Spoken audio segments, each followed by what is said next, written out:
డౌ జోన్స్లో కొద్దిగా అప్టిక్ మళ్ళీ మనకు కనిపిస్తుంది. రేపు మనకి జో బైడెన్ ప్రమాణ స్వీకారం చేయబోతున్న నేపథ్యంలో సో అక్కడ కొద్దిగా ఆందోళనకర పరిస్థితులు నెలకొన్నాయి. ఎందుకంటే చాలామంది ఆర్మ్స్తో అక్కడ కనిపించారు. అండ్ ఏదైనా ఇంకా గొడవలు పెద్ద ఎత్తున జరగచ్చేమో అన్న ఒక చిన్నపాటి ఆందోళన ఉంది. అందుకే వాషింగ్టన్ డీసీలో కూడా చాలా పెద్ద ఎత్తున సేనలను మోహరించారు. ఎలాంటి అవాంఛనీయ ఘటనలు ఏది జరగకుండా. ఫస్ట్ టైం మనకి యుఎస్లో నాకు అంటే చదివిన వాటి ప్రకారం చూస్తే ఫస్ట్ టైం ఇంతటి ఒక ప్రెసిడెంట్ ట్రాన్సిషన్ టైం, అలాగే ఒక ప్రెసిడెంట్ కొత్త ప్రెసిడెంట్ ప్రమాణ స్వీకారం చేయబోతున్న ఈ టైంలో ఇంత ఆందోళనకర పరిస్థితులు, ఇంత ఉద్రిక్తత పరిస్థితులు నెలకొనడం అనేది ఇప్పుడే చూస్తున్నాము. నాకు వార్త మనకి చదివాను. సో ఇది క్లియర్ అయిపోయిన తర్వాత మేబీ ఆయన ఇంకా పూర్తిగా పాలన మీద దృష్టి పెట్టినప్పుడు ఇక మార్కెట్స్ దాన్ని ఆయన చెప్తున్న నిర్ణయాలు, ఆయన తీసుకునే నిర్ణయాల ఆధారంగా మార్కెట్స్ ఒక డైరెక్షన్ తీసుకునే అవకాశం ఉంది. Biden team says won't lift Europe Brazil travel restrictions despite Trump order. ఇదొక మేజర్ అంశం. అదర్ దాన్ దట్ మనకి మేజర్గా అటు అమెరికన్ మార్కెట్స్ నుంచి వస్తున్న అంశాలు ఏవి న్యూస్ ఫ్లో ఏది లేదు. ఇక నిన్న మన మార్కెట్స్లో ఎఫ్ఐ ఫ్లోస్ చూస్తే 650 కోట్ల మేర బయింగ్ జరిపారు. డిఏఎస్ 42 కోట్ల మేర సెల్లింగ్ జరిపారు. సో స్టిల్ ఇంకా ఎఫ్ఐస్ నెట్ బయర్స్గానే ఉన్నారు. మన మార్కెట్స్ మీద ఉత్సాహం కొనసాగుతూనే ఉంది. మన మార్కెట్స్లో ఇవాళ మేజర్ న్యూస్ చూస్తేనేమో ఇవాళ రిజల్ట్స్ క్యాలెండర్ ప్రకారం మనం చూస్తే రిజల్ట్స్లో Alembic pharma, Tata steel, BSL, CEAT, DCM Shriram, Gateway Distriparks, Hatsun agro, HT media, bank of Maharashtra, network 18, Tata communications, Tata metaliks, TV 18 broadcast, Moldtek packaging, LNT Infotech ఒకటి, ఐసిఐసిఐ లాంబార్డ్ జనరల్ ఇన్సూరెన్స్, ఇవి ప్రధాన కంపెనీలు. సిఎస్బి బ్యాంక్, ఇవి ప్రధాన కంపెనీలు ఇవాళ రిజల్ట్స్ అనౌన్స్ చేయబోతున్నాయి. ఇక ఎకనామిక్ టైమ్స్ చూస్తేనేమో ఫస్ట్ పేజ్లో as CoWIN glitches continue government makes to update platform. So వరుసగా 3వ రోజు కూడా ప్రభుత్వం అనుకున్న లక్ష్యాల కంటే కాస్త తక్కువగానే ఇనాక్యులేషన్ ప్రోగ్రామ్ నడుస్తోంది. కొన్ని టెక్నికల్ గ్లిచెస్ మనకు కనిపిస్తున్నాయి. ఎందుకంటే వాళ్ళు అనుకుంటున్న ఈ కోవిన్ యాప్ ఏదైనా యాప్ ఉందో యాప్ సరిగా అప్డేట్ అవ్వట్లేదని ఇలా రకరకాల ఇవి ఉన్నప్పటికీ బట్ స్టిల్ మెల్లగా ప్రక్రియ అయితే కొనసాగుతోంది. మేజర్గా HDFC bank submits outage control plan, ఇది చూద్దాం తర్వాత. And total acquires 20% in Adani green energy, ఇది కూడా ఇన్ డీటెయిల్డ్గా మనం ఒకసారి చూద్దాం. Overbought markets falls again, 50K mark a little more distant. So 50,000 mark దగ్గర షయ్యావి అవుతోంది.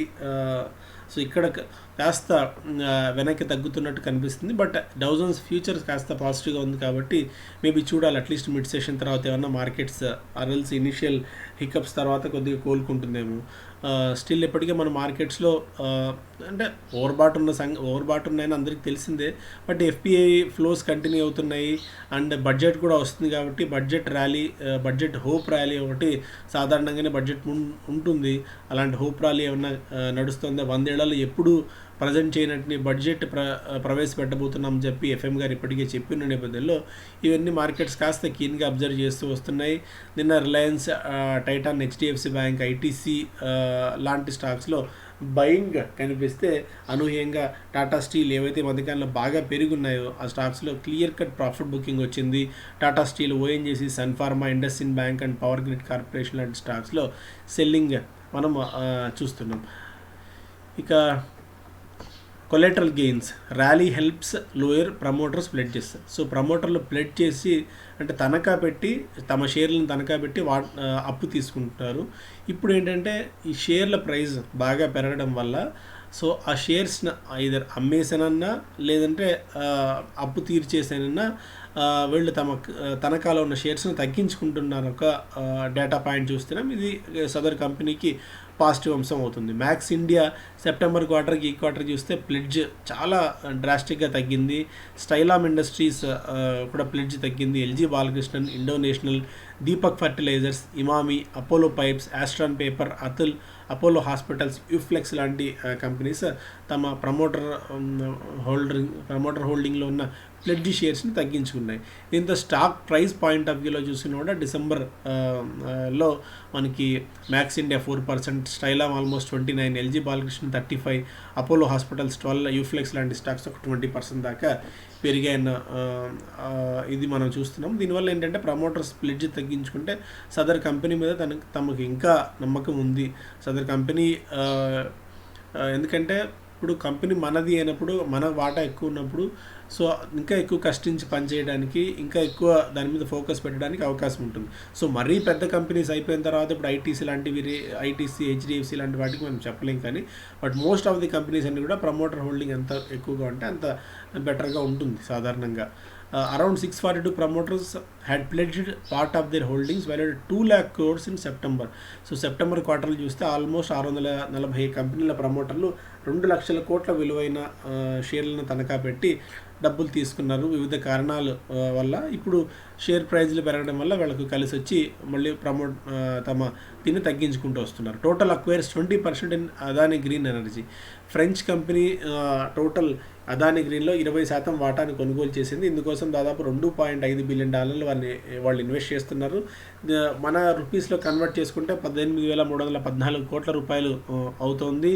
సో అయితే నిన్న ఈ న్యూస్ వచ్చినప్పటికీ స్టాక్ అదానీ గ్రీన్ ఎనర్జీ ఒక 3% పడి మళ్ళీ లాస్ట్లో రికవర్ అయింది. సో ఆల్రెడీ న్యూస్ ఫ్యాక్టర్ అయిపోయినట్టు కనిపిస్తోంది. ఇక HDFC bank submits outage control plan. So outage control plan ఒకటి, ఎందుకంటే గత డిసెంబర్లోనే reserve bank of India HDFC మీద ఒక ఆంక్షలు విధించింది. ఎందుకంటే కొత్త డిజిటల్ ఇనిషియేటివ్స్ ఏవి తీసుకోవద్దు, అలాగే కొత్త క్రెడిట్ కార్డు సంబంధించి కూడా ఎలాంటి జారీ చేయవద్దు అని చెప్పి. దాంతో ఎందుకంటే ప్రతి నెల దాదాపు 1,00,000 క్రెడిట్ కార్డ్స్ని జారీ చేసే హెచ్డిఎఫ్సి బ్యాంక్ ఈ కారణాల వల్ల ఇబ్బంది పడుతున్న తరుణంలో ఒక డిజిటల్ ప్లాన్ని, ఒక కంట్రోల్ ప్లాన్ని రిజర్వ్ బ్యాంక్ ఆఫ్ ఇండియాకి సమర్పించిందని ఒక వార్త చూస్తున్నాం. దాదాపు 10 నుంచి 12 వారాల సమయంలో వివిధ దశల్లో ఇంప్లిమెంట్ చేస్తాము. మీ చెకింగ్ తర్వాత, అంటే reserve bank of India checking తర్వాత మళ్ళీ పునరుద్ధరించండి అని చెప్పి హెచ్డిఎఫ్సి బ్యాంక్ వేడుకుంటుంది. డిజిటల్ పేమెంట్స్ పరంగా చూస్తే 40% వాటా ఉంది హెచ్డిఎఫ్సి బ్యాంక్కి. అలాగే క్రెడిట్ కార్డ్ బిజినెస్లో 26%, లోన్స్ మార్కెట్లో 10% వాటా ఉన్న హెచ్డిఎఫ్సి బ్యాంక్ ఇప్పుడు నెల రోజుల నుంచి మనకి ఆల్మోస్ట్ 40 డేస్ నుంచి reserve bank of India guidelines కారణంగా, ఆంక్షల కారణంగా ఇబ్బంది పడుతున్న తరుణంలో ఒక ప్లాన్ సమర్పించింది. ఇప్పుడు రిజర్వ్ బ్యాంక్ ఆఫ్ ఇండియా ఎలాంటి నిర్ణయం తీసుకుంటుంది వేచి చూడాలి. Maruti Suzuki hikes prices of select vehicles by 34,000. వివిధ మోడళ్ల ధరలను పెంచింది. కొన్ని మోడల్ మీద గరిష్టంగా 34,000 రూపాయల వరకు మారుతి ధరలు పెంచడం మనం చూస్తున్నాం. Before the hike, Maruti Suzuki's range of vehicles are priced from 2.95 lakhs for the entry level small car Alto up to 11.5 lakhs from the multi-purpose vehicle SL6. ఇదొక న్యూస్. అండ్ బిజినెస్ స్టాండర్డ్ చూస్తే special window for big ticket foreign investments likely facility to be available for FDI proposals worth 3,000 crores. ఇది బిజినెస్ని పెంచుకోవడంలో భాగంగా single window అనుకోవచ్చు, or special window అనుకోవచ్చు. Ease of doing business వివిధ అంశాల్లో భాగంగా ప్రభుత్వం తీసుకుంటున్న నిర్ణయాలు. Total inks 2.5 billion deal with Adani group, ఇదొక మేజర్ అంశం. బట్ స్టిల్ ఇంకా ఈ అదానీ గ్రీన్ ఎనర్జీ స్టాక్ ఏ స్థాయిలో పెరుగుతుందో ఇప్పటికీ చెప్పలేకపోతున్నారు ఏ అనలిస్ట్ కూడా ఆ స్థాయిలో. బట్ మేబీ ఫ్యూచర్ ప్రెడిక్ట్ చేయడంలో వాళ్ళు ఫెయిల్ అవుతున్నారా, లేదంటే ఇన్వెస్టర్స్ మరీ అనుకున్న దానికంటే ఎక్కువ ఫ్యూచర్ని చూస్తున్నారా, ఇప్పటికిప్పుడు చెప్పడం కష్టం. అంటిల్ అన్లెస్ ప్రైస్ సస్టైన్ అయ్యేంత వరకు అదానీ గ్రీన్ ఎనర్జీలో. So PhonePe beats Google Pay tops UPI app space in December. So Google Pay కంటే ఫోన్పే బీట్ చేసింది. And IRFC's public issue subscribe 65% in day 1. So pricing చాలా అట్రాక్టివ్గా ఉండడంతో ఈ 4,500 కోట్ల రూపాయల ఐపీఓ మొదటి రోజే 65% సబ్స్క్రైబ్ అయింది. సో ఇది ఎన్ని రెట్లు సబ్స్క్రైబ్ అవుతుందో చూడాలి. Retail investors 1.2, employee portion 13.5 times, ఓవరాల్గా 13.5%.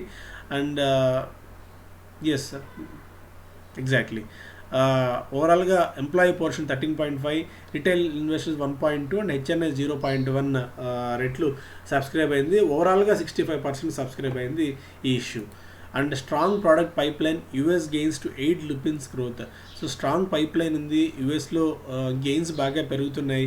ఇవన్నీ కలిపి స్టాక్ మీద ఇంపాక్ట్ చూపించే అవకాశం ఉంది. లాంగ్ టర్మ్ దృష్టిలో పెట్టుకుంటే స్టాక్ని కన్సిడర్ చేసుకోవచ్చు. 25 PEలో స్టాక్ కోట్ అవుతుందని అనలిస్ట్ చెప్తున్నారు.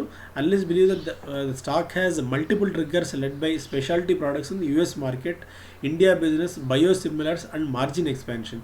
సో వివిధ ఈ 3-4 అంశాలను దృష్టిలో పెట్టుకుని వివిధ కారణాల వల్ల ఈ స్టాక్ బాగా పెరుగుతోంది. While 38% return for the stock over the past year is better than the bench mark BSE 16% పెరిగితే 38% ఈ స్టాక్ పెరిగింది. But at the same time BSE health care index మాత్రం 53% పెరిగినప్పటికీ ఇంకా చాలా ట్రిగ్గర్స్ ఈ స్టాక్ ఉన్నాయి, కంపెనీకి ఉన్నాయి. కాబట్టి లాంగ్ టర్మ్ దృష్టిలో పెట్టుకొని స్టాక్ని కన్సిడర్ చేయొచ్చు అని చెప్పి అనలిస్టులు సలహా ఇస్తున్నారు. ఇది మేజర్గా మనకి ఉన్న న్యూస్ ఫ్లో ఈరోజు. అండ్ మార్కెట్ కార్నివాల్కి సంబంధించి రికార్డింగ్ స్టిల్ మీరు అవైలబుల్లో ఉంటుంది. సో చాలా అద్భుతమైన ఇంటరాక్షన్ ఉంది. అట్లీస్ట్ మీరు విన్నా కూడా, అంటే రిలాక్స్ అవుతున్న టైంలో ఆర్ మీరు ఫ్రీ ఉన్న టైంలో 7 to 8 అవర్స్ మీరు స్పెండ్ చేసినా కూడా ఖచ్చితంగా ఇది ఒక మంచి ఇన్వెస్ట్మెంట్ అవుతుంది. నాట్ మనీ, ఎందుకంటే మనీ పెట్టిన అమౌంట్ 500 రూపీస్ మాత్రమే. But me time 7 to 8 hours మీరు స్పెండ్ చేశారంటే ఖచ్చితంగా ఒక ఎన్లైట్మెంట్ మీకు వస్తుంది, మార్కెట్ పర్స్పెక్టివ్ మారుతుంది అనడంలో ఎలాంటి సందేహం అయితే లేదు. So thank you so much, have a great day.